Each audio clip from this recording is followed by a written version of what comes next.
Hajmo isprobati viralni fruitcakes u Beogradu.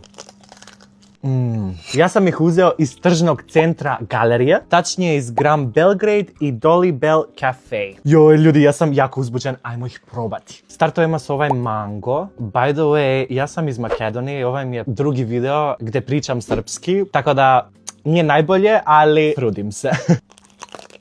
Joj, brate. Unutra je jako mekano, ali ima neki krckavi sloj i zaista ljudi ima ukus manga. I ima neki hint orahe. Ja ovo dam 10 od 10. Idemo dalje sa malinom. Malo mi je pala, pa ovako izgleda sad. Stvarno izgleda ko malinu. Mislim da nije krckava.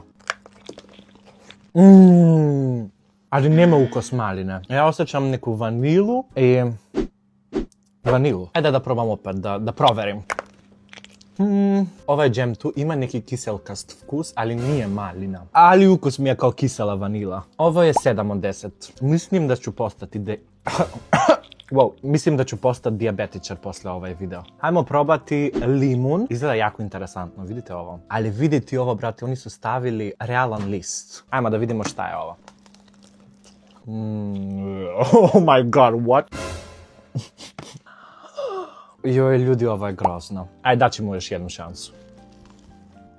Oh my god. Osjećam limun, ali kao neki pokvareni limun. Ne, ovo dajem minus 10 od 10. I ajde sad moje omiljeno, a to je jagodica. Molim te, nemoj me razočarati.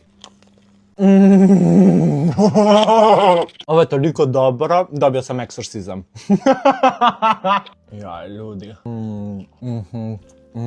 Ovaj mi je omiljeni, zato što jako volim jagodu. Da li ste vi nekad probali ove kolačiće? Pišite mi u komentarima i šta bih mogao da isprobam sljedeće. I molim vas, ocenite moj srpski zato što sad ga učim i još sam na početku. Ćao, ljubim vas.